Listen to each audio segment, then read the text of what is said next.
school with all her peers were not disabled. They were all regular students, and this was their topper. So this is what positive environment, this is what a support system can do, not just for children with disabilities, but all children, and then inclusive education becomes successful. So what is inclusive education?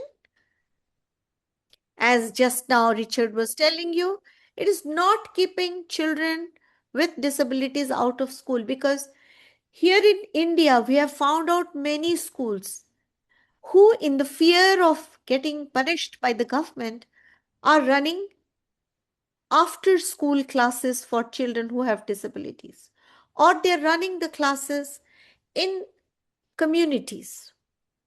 Now, inclusive education is not segregated special education schools. And inclusive education is not separate classes integrated into many schools. When you go there, you find that these children are not in one classroom, but they're in segregated separate rooms. No, then arises the question, what is inclusive education? It is including all children in mainstream schools. And that is what our Sustainable Development Goal 4 is looking at. That is something we all need to follow. What is it? What are the principles? Zero rejection. All children with disability have the equal right to learn.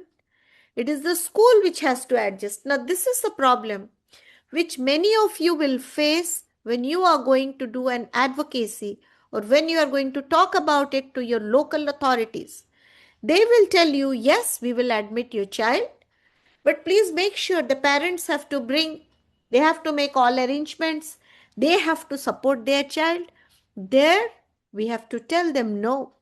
The UNCRPD, which has come into force, ratified by several countries, almost 165 now, states that it is the responsibility of, yes, Richard?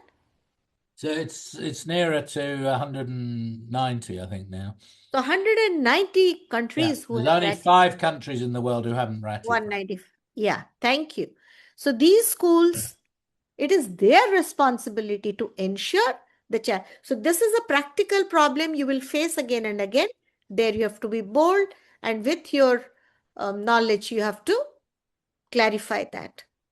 And when we have to insist on training of regular teachers, again here, we faced a lot of trouble here in India, where the teachers will be the first to say, no, we cannot do it. We are being given a lot of responsibilities.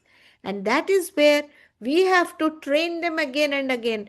We have to show them a lot of awareness films. We have to show them that when children with different disabilities come to their school's diversity is better experienced. Their school showcases a very positive environment. Their school is an example, a model for their community. And it is their responsibilities as teachers to take care of all children who step into their classrooms. So now comes... You've got about 5 minutes left on your half hour.